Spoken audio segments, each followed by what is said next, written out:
Alright, you guys, this episode of Paradigm Profiles is called Nuestra Raza's 14 Bonds. This is part 2. The following is a continued breakdown of the Nuestra Raza's 14 bonds. As you guys know, I previously broke down the first 7 bonds for you guys, and what I'm hoping was a simplified way of breaking them down. Again, my intention was to simplify these definitions so that they are as comprehensive and concise as possible. Some of you have never seen or read the bonds before. Some of you have no concept or idea of what they're even composed of. For this purpose, I've tried to break them down in a way to where anyone from any walk of life should be able to understand them. Hopefully you guys have a better understanding of what these bonds mean now and how NR members apply them to their everyday lives. Keep in mind that as time goes on and the movement continues to evolve, these bonds continue to be revised to correspond with these changes. Bond number 8.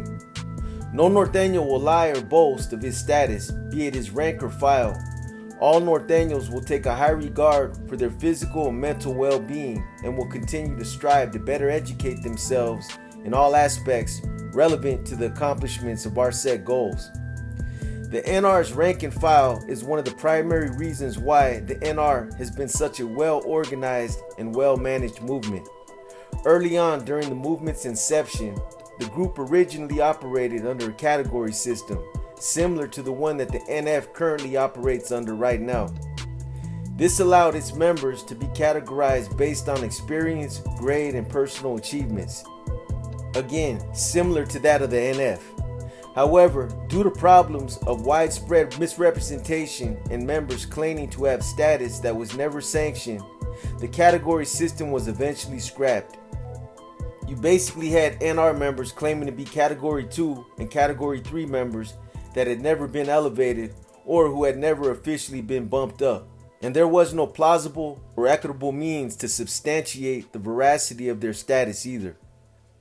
Not when you had 34 different prisons in the state of California that were all functioning and that were all in constant progression. There was just no way to check or cross-reference their status due to the fact that this system wasn't kept track of like the NF's was. It wasn't due to a matter of priority or the lack of importance. It was because the NF category system involved different requirements for elevating its members, and there was a level of accountability involved. When C's were elevated within the O, it was also filtered out amongst the entire organization, especially when it involved elevating them up to Category 3 status, as this also includes sanctioning them into the OGB, Organizational Governing Body. With respects to NR members who were being elevated, there were no checks and balances. The process was slipshod and defective from the beginning. Anyone could claim that they were of higher status, and there was just no realistic method to cross-check this. It all came down to trust and depending on the integrity of each and every individual to maintain a level of honesty. Needless to say, this didn't work out well, and it was eventually decided that the NR category system was fraught with too many problems. Aside from the flawed category system, norteños, as a whole, needed to understand that they were still under a high level of expectation to be honest and forthright about their rank and file, meaning their status and any delegated authority that was vested in them. Back in the 90s, there was a period of time where this also became a serious problem.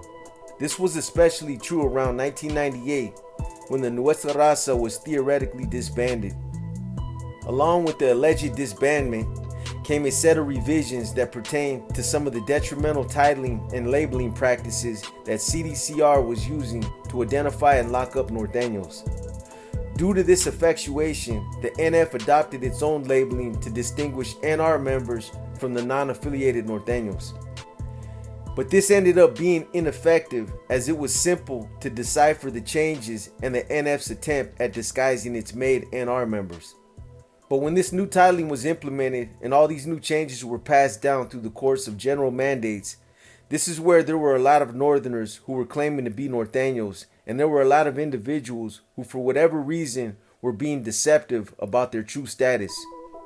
Most of them were doing it because they wanted to use this status for their benefit, or because they had some type of ominous agenda. You basically had Northerners who were falsely claiming to be NR members for the purpose of using this status for their own personal gain. This just created a lot of confusion, and it just resulted in these guys facing serious repercussions. So this bond emphasizes the importance of being truthful about representing your true rank and file. It also emphasizes why it's detrimental to boast or brag about your status or who you are. Lying is only part of it. Boasting or bragging about your status, however, is another form of misconduct that's considered conduct unbecoming. Bragging or boasting about who you are and what kind of status you've been delegated with is a serious character flaw. This definitely isn't the mindset of a leader. Someone who boasts about who they are is someone whose integrity should be questioned. Dedicated soldados don't brag or boast about who they are or what they've done. This is why so many Ns were getting validated and falsely identified as being NR members back in the 90s. Now the second part of this bond interrelates to some of the same things that were already covered in Bond 1. Continuing to take a strong positive attitude towards bettering yourself both in your mental and physical abilities. Meaning always striving to better educate yourself in all educational endeavors and always continuing to keep building yourself up physically. But the one key difference here is that this bond emphasizes educating oneself on all the aspects relevant to the accomplishments of our set goals. Meaning the cause, the struggle, and all the areas that are significant to the things that the movement is trying to accomplish. One also needs to understand that the indoctrination period never ends. This process continues for the duration. It never stops, especially mental growth. At some point, as you age, your physical abilities will diminish. This is something that's inevitable. It happens to all of us. But as long as you're of sound mind and you can still process thoughts, you continue to possess the ability to keep learning and further your education. Bond 9. Should a norteño transfer from one pinta to another, it is his sole duty to establish a branch in union to all set procedures henceforth and work hand in hand with norteños at said facility and continue to work parallel with other pintas. Bond 9 emphasizes the importance of maintaining open lines of communication with other establishments and how this critical responsibility is dependent on each member transferring from one facility to another. Norteños in transit need to understand that whenever they are transferring from one prison to another, that this is an opportunity for them to facilitate communication between households and to network with these prisons. Networking with other pintas enables the collective to establish a branch in union, and this form of communication is critical to all the establishments. We're only as good as our weakest link. Our ability to gather information, facilitate information, to remain well informed, current, updated, and on the same page strongly depends on our ability to remain proactive in these areas. Also, this bond emphasizes the importance of establishing a household that is in accordance to all set procedures with other strongholds whenever or wherever you're transferred to. It's important that we all continue to work parallel with other prisons as well as hand in hand with other norteños who are striving to accomplish the same objectives. There's nothing complex about this. You basically take the blueprints with you from one established household to your next destination and implement the same policies so that we are all functioning together on the same wavelength. Networking with other prisons and sharing information enables these households to expand their reach and to utilize each other's resources. When all these households are connected and form this branch in union, this is how we're able to maintain a level of frequency and how we're able to keep the communication fluid. Bond 10. Each and every chapter and stronghold of norteños will keep track of all enemies and all enemy activity behind enemy lines. This bond is self-explanatory and has to do with the importance of maintaining and ascertaining reconnaissance, observation, and gathering intel on those other group segments that we consider to be adversaries. This is something I've talked about extensively in the Cork and Shoe War videos. Gathering as much intel on our opposition as we possibly can is critical. Information translates to power. Who they are, where they're from, their status, their names, AKAs, and where they're located are all key points of information that we routinely gather. These are practices that the opposition effectuates on us as well. They keep track of us the same way we keep track of them. They know who our leadership is composed of. They seek information about who we are, what our status is, where we're from, where we're located, who's in charge of different buildings, sections, units, etc., etc. Some of this also involves our security as well. When we use the label enemy, this isn't just contained to our obvious adversaries, but this also includes and encompasses those that have fallen in bad standings, those that have defected, and of course, anyone who is considered to be part of law enforcement. We obviously want to keep track of where they're housed and where they're at in the event we walk by their cells or where they may be in close proximity. That's a given. Keeping track of enemy activity is also effectuated for security purposes as well. A lot can be determined from observing the movement and activity of the enemy.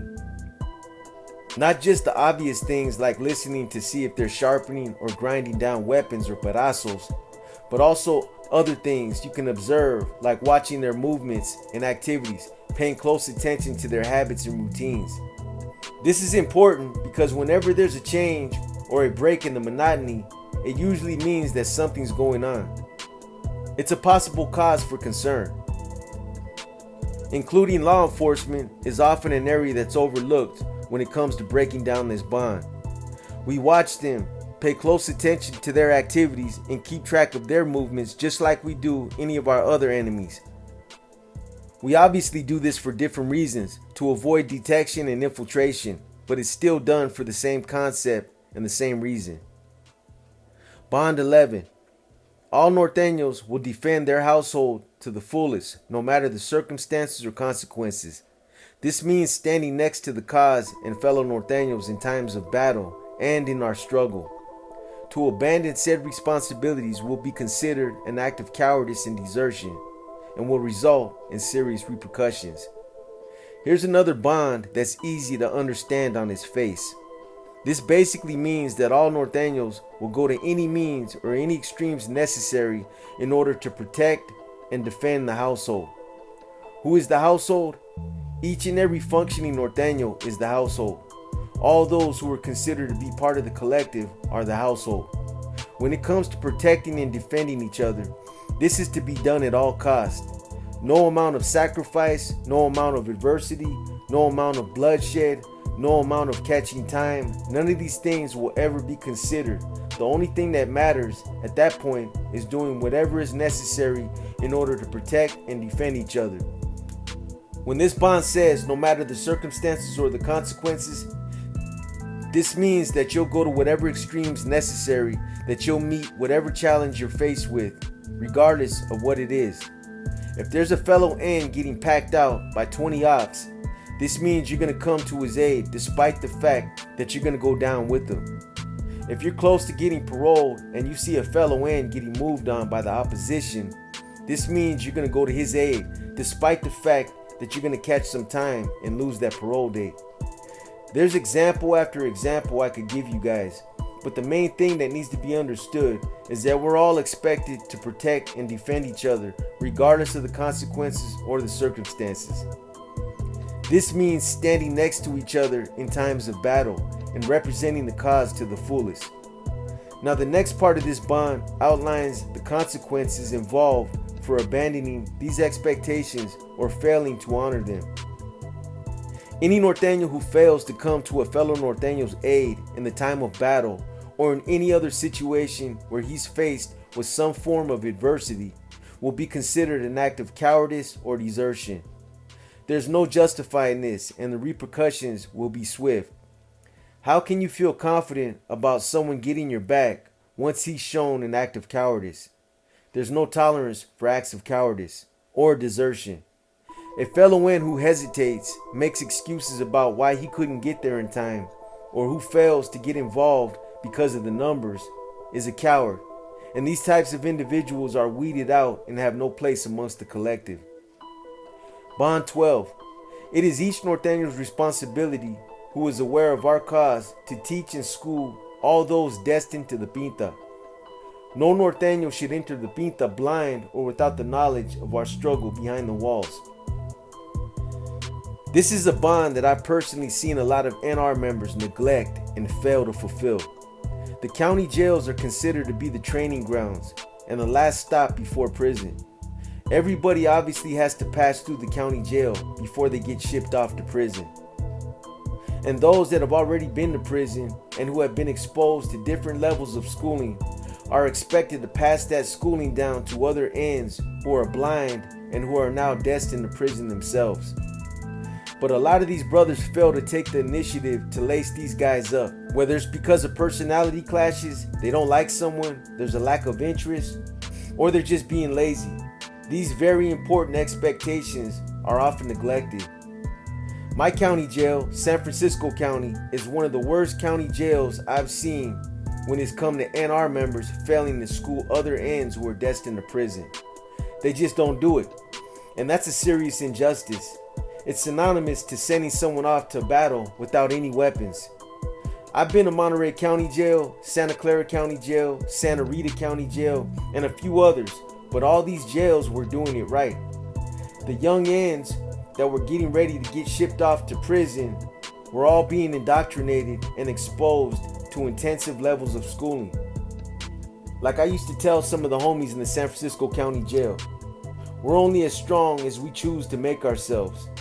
You've got to invest time, patience, and effort into these brothers. Otherwise, they're going to roll up to the reception center green, still wearing their blinders. I've seen everything from arrogance to an outright lack of interest be the reason that these brothers fail to fulfill these responsibilities. It's sad, but it's true. The other thing is that these guys aren't recognizing this to be one of their fundamental responsibilities. Their position is, let someone else take care of it. I'm not going to waste my time with that shit. That's a reckless and irresponsible position to take. But the other part about it is that no one's holding them accountable for this either. And that's why it continues to happen. Now the second part of this bond just states the obvious. That no Norteño should enter prison blind or without the knowledge of our cause. I've already touched on all these things, and again, this is the obvious. In closing, I guess the only other thing left to be said about this bond is that this is a clear way of determining who takes their obligations serious and who has a genuine concern for the well-being of the Norteño collective. Those that honor this bond and who take the initiative to pass down the klesha that's been shared with them are the ones who care about the well-being and the direction of the Norteño collective. Those that don't honor this responsibility are the selfish, individualistic ones who only care about themselves and who could care less about the young first-termers that are destined to the joint. Bond 13. A Norteño paroling to the streets will be educated to our prison conditions and circumstances, therefore understanding that it is not mandatory but strongly encouraged to aid two fellow soldados behind the walls in accordance to his financial abilities. Failure to recognize this will have an adverse effect on his status as an honorable Norteño upon his return. It is crucial and necessary if we are to continue forward with the advancement of the elite circle of the dedicated Norteño soldados. This bond covers a lot of ground and goes to the very spirit of the Norteño soldados concept of what's involved with being behind the walls and some of the very real struggles that many of us have been faced with. It emphasizes why it's so important that all Norteños really understand and empathize with some of the strains and struggles that are part of doing time.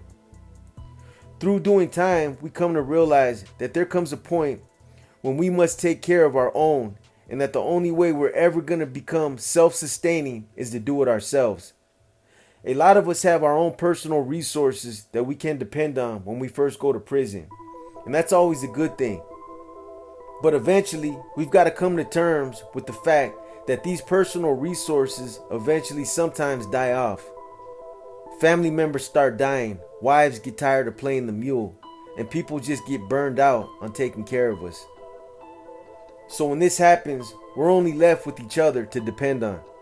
For this reason, this is why it's important for those of us who parole to take the torch and to answer the call by taking care of those that we leave behind. Keep in mind, however, that this bond has also been the subject of a lot of controversial issues that were the basis of several indictments over the years, as well due to the financial implications that are mentioned. I've personally seen it revised several times because of this. The financial implications were predicated on the assumption that this bond was encouraging drug-generated money to be siphoned back into the NF's coffers by those who were involved in the street regiments. For this very reason, the verbiage was revised in this bond several times over the years. But the true message and the intention of this bond is still very evident. It encourages all those Norteños who are paroling to the streets to take two names with them for the purpose of rendering financial assistance to these two ends. Failure to honor this mandated responsibility will result in having an adverse effect on the individual paroling if and should he return to prison. These are unwritten policies that have already been communicated to these guys, and they're well aware of what's at stake should they fail these expectations. The bond says it's not mandatory and is only strongly encouraged, but the ominous message is carefully placed in this bond. This is where it says that all those who fail to meet these expectations will be adversely affected. That means if you come back, you won't be treated with the same level of respect that you would have normally been treated with. You might not get a full care package when you come in because leadership might feel like you're not worthy of it. You basically could get put on shit status, literally, by making you do your burpees in the corner and catch shit. In extreme cases, you could even be disciplined and treated like an outcast. And lastly, if this is a consistent pattern that you fail to uphold, you could possibly even be expelled or removed for failing to honor one of the most purest forms of carnalismo. Bond 14. All Norteños will stay abreast of all new rules, laws, policies, and procedures. At no time is any portion of this format to be abused or used for personal gain. To do so will be considered an act of treason. This last bond emphasizes the importance of all Norteños to stay abreast of all new rules, policies, laws, and procedures. This responsibility is on each individual themselves. This ensures that everyone remains up to date with any new policies, rules, laws, and regulations. The next section of this bond warns anyone from using any portion of it for their own personal benefit or their own personal gain. This goes without saying and is a form of treason, but there's still individuals who still attempt to do it. Another important part of these bonds is to study them intensely until you know the correct and true interpretation. Study and memorize them. A lot of ends read them and think they know the true and correct interpretation, only to find out later that they don't. Again, this all comes down to taking an interest in one's own personal educational endeavors by studying and asking questions. It's considered an act of treason to misinterpret these bonds or to use them for one's own personal gain. Realistically, I've never seen anyone get charged for treason as a result of misrepresenting the bonds, but using them for their own personal gain is another story. To take portions of the bonds out of context for the purpose of deeming someone or to use your own interpretation as a means to justify moving on an end is a treasonous offense. One of the main problems that we were experiencing in the mid-90s within the NR was rogue NR members using their status or their leverage as NR members against Northerners. These guys were using their status to remove some of these Northerners behind women, neighborhood disputes, because they didn't like someone, or some other type of personal issue. This blatant form of abusing power is the type of treason that isn't tolerated on any level. Again, I could give you guys example after example of these things, but hopefully I've shed enough light on these issues to help you guys understand what these bonds mean. Anyways, I hope you guys have somewhat of a better understanding of the NR's 14 bonds and how they're applied to the daily lives of NR members. I was an NR member for close to 5 years, and during that time, these bonds almost became second nature for me. I incorporated them into my everyday life and did everything I could to live up to these expectations. I used to look at the 14 bonds as somewhat of a little toolbox that I carried with me that contained all the answers to all the questions I had pertaining to my conduct, my etiquette, my expectations, and my responsibilities. Whenever I had a question about any of these things, I'd pop open my little toolbox and I'd use my bonds as a form of guidance. Later on, when I would become a member of the mob, I would seek guidance from the NF Constitution in the same way. An older, well-respected C once told me, he said, "B, you can never go wrong and you'll always be okay if you follow the bylaws of the 14 bonds and the Constitution to a T." I never forgot that, and that's what I always tried to do. I hope you guys have enjoyed this episode of Paradigm Profiles. As we've been saying over the course of these last few days, our goal is to put out a lot more content in 2023 and to just be a lot more consistent. We've got multiple profiles that we're backed up on that we want to start getting out, so we will be busy working on these, trying to get them out to you guys. We're going to also get back to doing what we were by dropping more Q&As, inner demons, war stories, and these other new series that we're going to be rolling out. The workout routines, the cooking recipes, and another series called Game Time. We appreciate all the support we've been getting from our viewers, and our growth is credited to you guys. Let's see where 2023 takes us, and let's do it together. Again, we appreciate you, our viewers, as we realize that without every last one of you, we would cease to exist.